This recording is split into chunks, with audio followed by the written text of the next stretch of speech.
திரைப்பட இயக்குனரும் நடிகருமான ராஜகுமாரன் திருமதி தமிழ், வல்லவனுக்கு புல்லும் ஆயுதம், கடுகு போன்ற படங்களில் நடித்தவுடன் பல்வேறு படங்களில் இயக்குநராகவும் பணியாற்றியவர். சமீபத்தில் அளித்த பேட்டியில் தமிழ் சினிமாவின் முன்னணி இயக்குநர்கள், நடிகர்கள் அவர்களின் படைப்புகள் குறித்து தனது கருத்துக்களை பகிர்ந்துள்ளார். இன்றைய காலத்தில் எவர்கிரீன் நடிகைகள் குறைந்துவிட்டது. இன்ஸ்டாகிராம் பிரபலங்கள் நடிக்க வந்துவிட்டார்கள். ஆனால் அதற்கு காரணம் நடிகைகள் கிடையாது, கதையும் கதாபாத்திரமும் தான். ஒரு கதாபாத்திரம் மனதில் நின்றால் அந்த நடிகையை யாராலும் மறக்க முடியாது. உதாரணத்திற்கு பிரியாமணி நடித்த முத்தழகு கதாபாத்திரம், அந்த கதாபாத்திரம் நம் மனதில் நின்றதால் பிரியாமணியை யாராலும் மறைக்க முடியாது. ஒரு படம், நடிகர், இயக்குனருக்கு அப்படியான கதாபாத்திரம் அமைந்துவிட்டால் போதுமானது. கமல் குறித்தும் அவர் கூறுகிறார், அவரை இந்தியாவின் மிகப்பெரிய நடிகர் என சொல்வார்கள். ஆனால் நான் அப்படி சொல்ல மாட்டேன். 4-5 படங்களில் மட்டுமே அவர் கதாபாத்திரமாக மாறியுள்ளார். சப்பானி, சிப்பிக்குள் முத்து, சலங்கை ஒளி, நாயகன் போன்ற படங்களில் தான் அவர் கதாபாத்திரமாக தெரிகிறார். பெரும்பாலும் கமர்ஷியல் படங்களை தான் எடுத்துள்ளார்.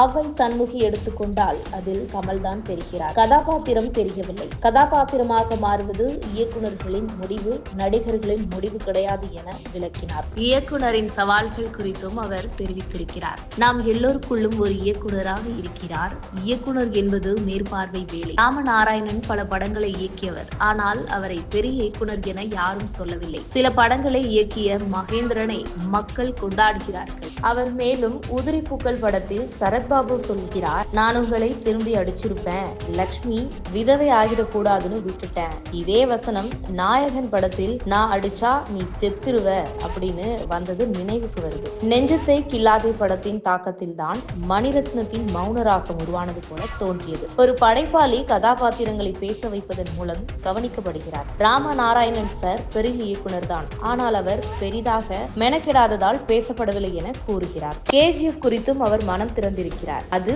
புதிய பாதையின் தாக்கம். பிரசாந்த் நீல் அதுல இருந்து வெளியே வராமல் அதை பெரிய பாதையா மாற்றியதே KGF. ஹீரோ துப்பாக்கியால் சுட்ட பின்பு சிகரெட் பற்ற வைப்பது, இது புதிய பாதையில் பார்த்திபன் குடிசை எரியும் போது பீடி பற்ற வைப்பது போலவே உள்ளது என ராஜகுமாரன் விளக்குகிறார். மேலும் அவர் தமிழ் சினிமாவின் தற்போதைய நிலை குறித்தும் மனம் திறந்திருக்கிறார். இன்றைய இயக்குநர்கள் பெரும்பாலும் கமர்ஷியல் வெற்றியை நோக்கி ஓடுகிறார்கள். ஆனால் ஒரு படைப்பாளி தனது கதை, கதாபாத்திரம், பிரசன்டேஷன் ஆகியவற்றில் வித்தியாசம் காட்டினால் அந்த படம் காலம் கடந்து பேசப்படும். மகேந்திரன், மணிரத்னம், பார்த்திபன் போன்றவர்கள் அதற்கு சிறந்த உதாரணம். இன்று KGF உலக அளவில் பேசப்படுவதற்கு காரணம் அது ஒரு வித்தியாசமான பிரசன்டேஷன்.